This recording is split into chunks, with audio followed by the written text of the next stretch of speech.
Date है आज 21 अप्रैल 2022। ये सब टॉपिक डिस्कस करेंगे इस क्लास में। फर्स्ट टॉपिक है अलूरी सीताराम राजू। ये प्रीलिम्स और जीएस पेपर 1 के लिए, आर्ट एंड कल्चर के लिए इंपॉर्टेंट है। इसके लिए डिटेल में अलग से लेक्चर बना हुआ है। आर्ट एंड कल्चर की प्लेलिस्ट में जाके या हिस्ट्री की प्लेलिस्ट में जाके आपको लेक्चर मिल जाएगा, लेकिन यहाँ हम ब्रीफली डिस्कस करेंगे। अभी रिसेंटली न्यूज़ में है। क्यों है न्यूज़ में? क्योंकि हमारे जो वाइस प्रेसिडेंट हैं श्री एम वेंकैया नायडू, इनके बर्थ प्लेस पे विजिट कर रहे हैं। वो विजिट कर रहे हैं। इनका बर्थ प्लेस है कहाँ पे? आंध्र प्रदेश में विशाखापत्तनम जो डिस्ट्रिक्ट है, वहाँ पे एक गांव है, विलेज, जिसका नाम है पंडरांगी। वहाँ पे इनका जन्म हुआ था, इनका बर्थ प्लेस है। ये हैं अलूरी सीताराम राजू जी। इनका जन्म होता है 1897 में और मृत्यु हो जाती है 1924 में। ये फ्रीडम फाइटर थे हमारे। आज़ादी के लिए इन्होंने लड़ाई लड़ी, यानी कि ब्रिटिश कॉलोनियल रूल के अगेंस्ट इन्होंने कैंपेन चलाए, अभियान चलाए।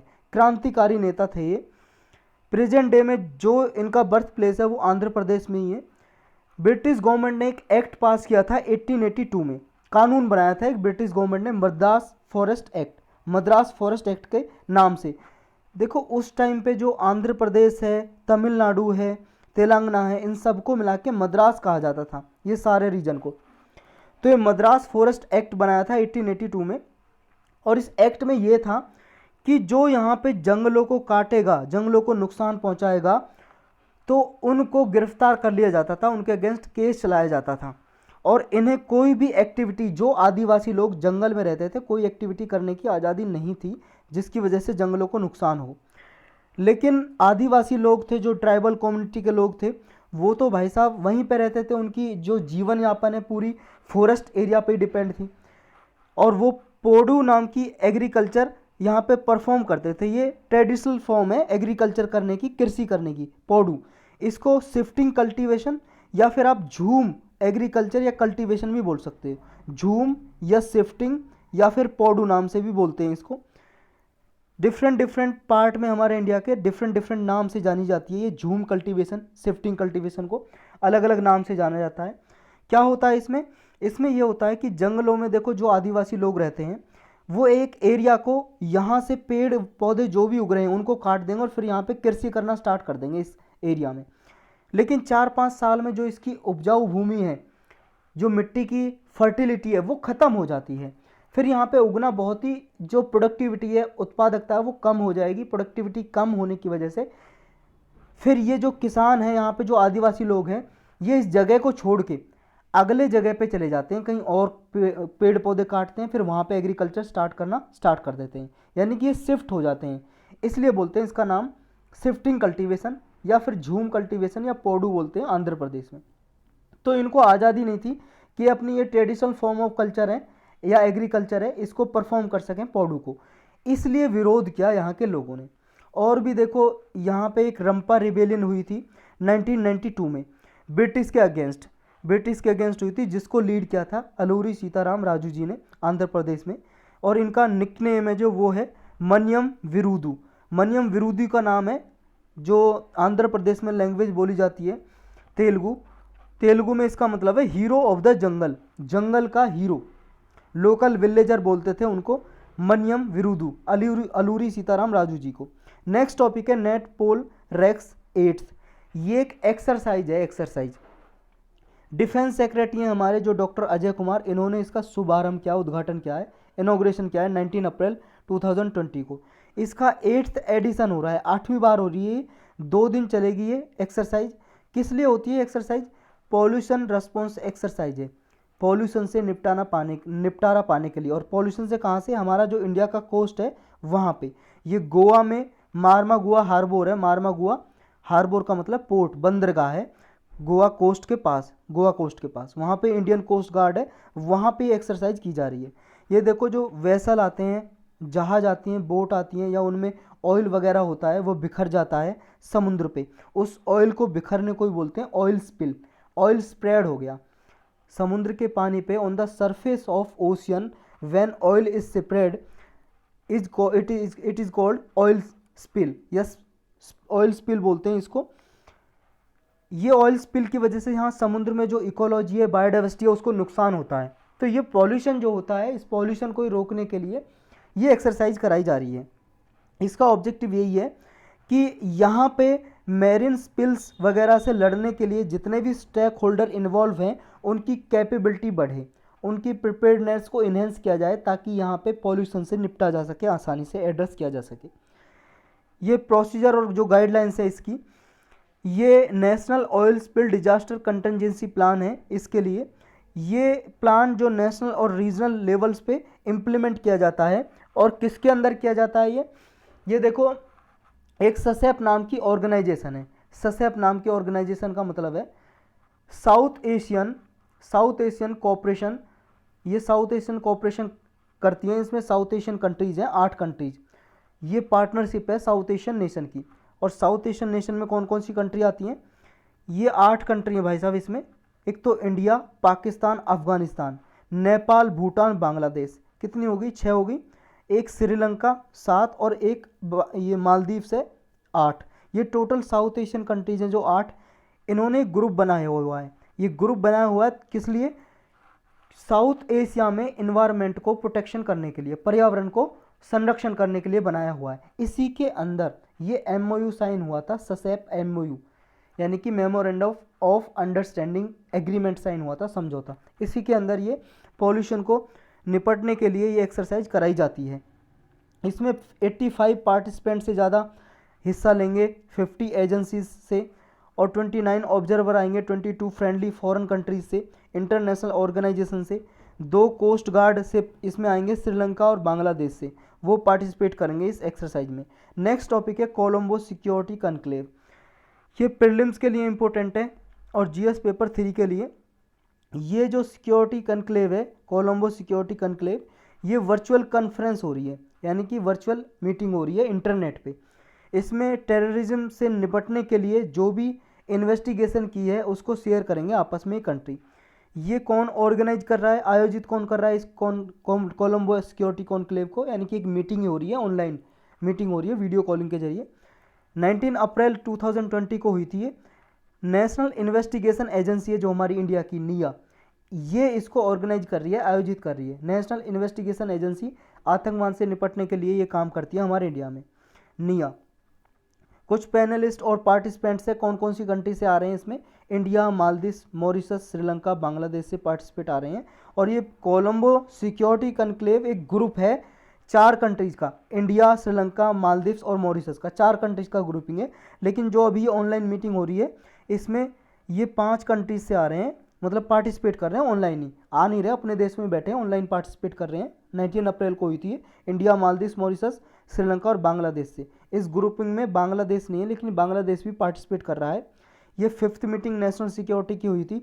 ये नेशनल सिक्योरिटी एडवाइजर की, जो कोलंबो सिक्योरिटी कॉन्क्लेव ग्रुपिंग में जितने भी देश आते हैं उन देशों से नेशनल सिक्योरिटी एडवाइजर की 5th मीटिंग हुई थी 9 मार्च 10 मार्च 2022 को मालदीव्स में। नेक्स्ट टॉपिक है national highway precast concrete policy. ये प्रीलिम्स के लिए इंपॉर्टेंट है और GS पेपर 2 और 3 के लिए।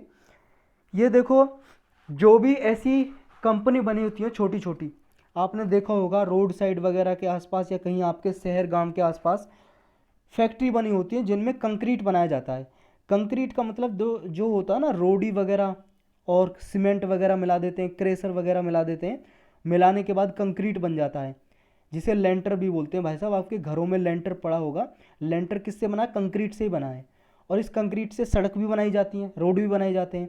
तो ऐसी कंपनी, जैसे मान लो यहाँ पे कोई फैक्ट्री सेटअप है और वो कंक्रीट बनाने वाली कंपनी है, कंक्रीट बना रही है, और यहाँ पे मान लो रोड बन रहा है आसपास, तो ये मैंडेटरी कर दिया है ministry of road transport and highway ने कि कोई भी रोड बन रहा है किसी फैक्ट्री के आसपास, जो फैक्ट्री ये कंक्रीट बना रही है, तो उसकी 100 किलोमीटर रेडियस के अंदर उसी कंपनी से खरीदना पड़ेगा।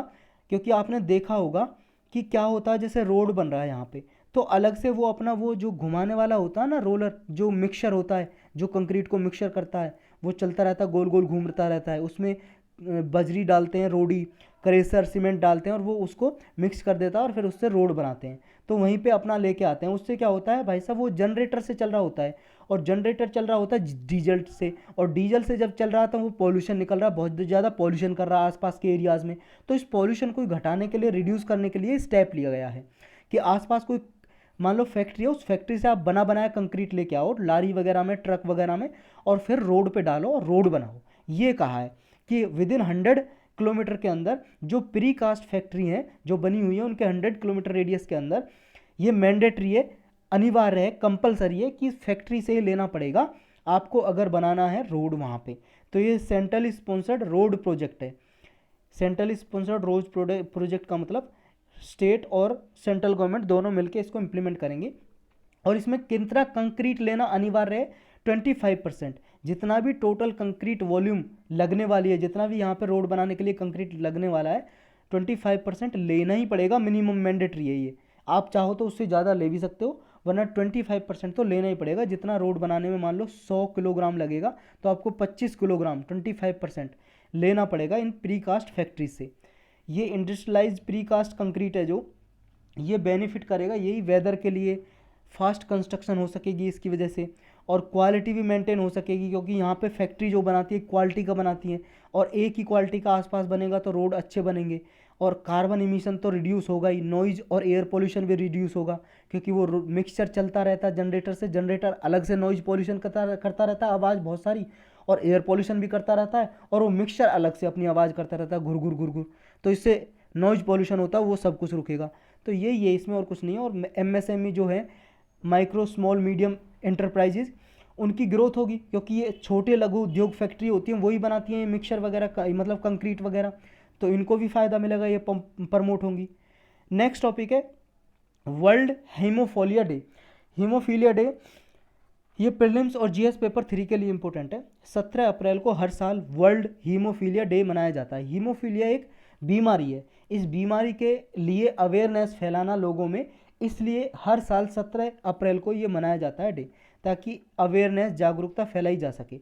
ये ब्लीडिंग डिसऑर्डर डिसीज है, इनहेरिटेड ब्लीडिंग डिसऑर्डर। इनहेरिटेड का मतलब ये वांशिक एक बीमारी है जो आती है किससे, माता पिता में है तो बच्चों में भी जा सकती है, ये हीमोफीलिया नाम की बीमारी। ये जो डे है सेलिब्रेट किया जाता है फ्रैंक सेनाबेल के ऑनर में, उनके सम्मान में। ये कौन थे फ्रैंक सेनाबेल? ये थे भाई साहब फाउंडर थे वर्ल्ड फेडरेशन ऑफ हीमोफीलिया, एक ऑर्गेनाइजेशन बना के गए थे ये फ्रैंक सेनाबेल, इनके फाउंडर थे, संस्थापक थे वर्ल्ड फेडरेशन हीमोफीलिया के। और ये ऑर्गेनाइजेशन काम करती है इस डिसीज़ को, इसका इम्पैक्ट ख़त्म करने के लिए, लोगों को जागरूक करने के लिए वर्ल्ड वाइड काम करती है। 2022 की थीम है ये, इतनी बड़ी थीम है, याद करने की कोई ज़रूरत नहीं है, कोई नहीं पूछेगा आपसे क्योंकि बहुत लंबी है, फिर भी एक बार पढ़ लो। Access for all, partnership policy progress, engaging your government, integrating inherited bleeding disorder into national policy.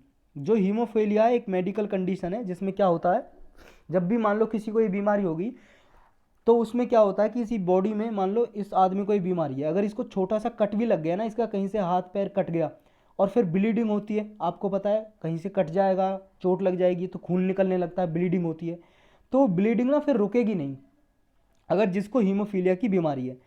जैसे क्या होता है कि किसी को चोट लगती है या कट जाता है तो खून निकलता है, लेकिन थोड़ी देर के बाद वहाँ पे क्लॉटिंग हो जाती है। क्लॉटिंग का मतलब थक्का जम जाता है, जैसे आपने देखा होगा ना, पपड़ी सी जम जाती है, खुरंड बोलते हैं पपड़ी, वो जम जाती है, थक्का बोलते हैं शुद्ध हिंदी में, या क्लॉटिंग बोलते हैं, ब्लड की क्लॉटिंग हो जाती है। वो फिर भाई साहब क्लॉटिंग जमेगी नहीं, वो खून बहता ही रहेगा, और खून बहता ही रहेगा तो आदमी तो मर ही जाएगा ना, रुकेगा नहीं, या तो जल्दी से डॉक्टर के पास जाएगा, दवाई लगाएगा, जो भी है उसकी दवाई। नेक्स्ट टॉपिक है international day for monuments and sites. ये प्रीलिम्स और GS paper 1 art and culture के लिए इंपॉर्टेंट है। हर साल 18 अप्रैल को मनाया जाता है। यूनाइटेड नेशन ने ये 18 अप्रैल को international day for monuments and sites के रूप में ऑब्जर्व किया है। इसको बहुत सारे देश में वर्ल्ड हेरिटेज डे के नाम से भी मनाते हैं 18 अप्रैल को, यानी कि विश्व विरासत दिवस के नाम से मनाते हैं। कौन प्रमोट करता है इस डे को? International council on monuments and sites. ये इंटरनेशनल काउंसिल है, ये इसको प्रमोट करती है, बढ़ावा देती है। इस साल की थीम क्या थी वर्ल्ड हेरिटेज डे की 2022 की? Heritage and climate. ये आपको याद रखनी है, ये पूछा जा सकता है। वर्ल्ड हेरिटेज साइट क्या होती हैं? इसके नाम में क्या है? विश्व विरासत स्थल। स्थल मतलब साइट मतलब जगह, स्थल कोई भी प्लेस, और हेरिटेज मतलब विरासत, यानी कि जो हमारे रीति रिवाजों से या कोई विरासत की चीज़ है, कोई मोनूमेंट्स है, बिल्डिंग है, बहुत समय पहले से बनाई थी हमारे एंशियंट टाइम से या मेडिवल टाइम से या 100 साल पहले या 10 साल पहले, जिसकी कोई कल्चरल या फिजिकल सिग्निफिकेंस है, कल्चरल या फिजिकल सिग्निफिकेंस है, इंपॉर्टेंस है, सिग्निफिकेंस का मतलब इंपॉर्टेंस, तो उसको वर्ल्ड हेरिटेज साइट डिक्लेयर कर देती है यूनेस्को। यूनेस्को आपको पता है कौन है यूनेस्को? यूनाइटेड नेशन की एक स्पेशलाइज एजेंसी है, फुल फॉर्म है United Nation Educational Scientific and Cultural Organization. ये यूनेस्को डिक्लेयर करती है किसी साइट को, किसी भी देश में हो सकती है साइट, हमारे इंडिया में भी डिक्लेयर की हुई है, जानेंगे कौन कौन सी। ये जो लिस्ट है मेंटेन करता है इंटरनेशनल वर्ल्ड हेरिटेज प्रोग्राम है यूनेस्को का ही, और इसकी कमेटी है एक, इस प्रोग्राम को कौन चलाती है? यूनेस्को की कमेटी है, यूनेस्को वर्ल्ड हेरिटेज कमेटी, ये चलाती है। और इस कमेटी में मेंबर हैं 21 मेंबर, यूनेस्को के मेंबर स्टेट्स। और इन मेंबर को देखो, यूनेस्को के जो भी मेंबर हैं उनमें से 21 मेंबर इस कमेटी के मेंबर बनाए गए, वर्ल्ड हेरिटेज कमेटी है जो यूनेस्को की। और इन मेंबर को कौन इलेक्ट करता है, चुनता कौन है? जनरल असेंबली है ना जो, उसके मेंबर चुनते हैं। और जनरल असेंबली क्या आपको पता है? यूनाइटेड नेशन के 6 ऑर्गन है, यूनाइटेड नेशन के 6 ऑर्गन है, 6 अंग बोलते हैं हिंदी में। 6 ऑर्गन कौन कौन से हैं? यूनाइटेड नेशन के 6 ऑर्गन हैं, general assembly, United nation general assembly, United nation security council, ये आपने पढ़े होंगे, United nation secretariat trusteeship council है, इकोसॉक है, ये आपने पढ़े होंगे। 6 ऑर्गन, उनमें से एक है जनरल असेंबली। तो इसके मेंबर इलेक्ट करते हैं 21 मेंबर को यूनेस्को वर्ल्ड हेरिटेज कमेटी के, और ये फिर मैनेज करती है इन साइट को। जो एक वर्ल्ड हेरिटेज साइट डिक्लेयर की जाती है वो उसी कंट्री में रहती है, उसी कंट्री का पार्ट रहती है। जैसे हमारी कंट्री में वर्ल्ड हेरिटेज साइट डिक्लेयर की हुई है तो हमारी कंट्री में ही रहेगी। जैसे धौलावीरा डिक्लेयर की थी पिछले साल, उससे यूपीएससी ने प्रीलिम में क्वेश्चन भी पूछा था, धौलावीरा से, गुजरात में जो साइट है वो हड़प्पा की साइट है जो। तो इसकी कोई सिग्निफिकेंस होती है कल्चरल या फिजिकल, तब डिक्लेयर करती है उसे, यही एलिजिबिलिटी है इसकी, कोई यूनिक सिग्निफिकेंस होनी चाहिए तब उसे डिक्लेयर करती है यूनेस्को। हमारे इंडिया में total 40 UNESCO world heritage site है जिनको यूनेस्को ने डिक्लेयर किया हुआ है। जो 40th है वो है धौलावीरा साइट है, हड़प्पन साइट है। हड़प्पा जब सभ्यता रहा करती थी कभी हमारे देश में, लगभग 5000 साल पहले, तो तब ये रहा करती थी, ये हड़प्पन साइट थी एक धौलावीरा गुजरात में, जो अभी भी है धौलावीरा गुजरात में। ये 40th साइट डिक्लेयर की थी। 39 की थी डिक्लेयर तेलंगाना में, एक टेम्पल है मंदिर, रामप्पा मंदिर, रामप्पा टेम्पल बोल सकते हो आप, ये डिक्लेयर की थी। हमारे इंडिया में टोटल जो 40 साइट है उनमें से केवल एक ऐसी साइट है जो mixed world heritage site category में, जिसका नाम है कंचनजंगा नेशनल पार्क, ये सिक्किम में है। तो यही टॉपिक थे आज के।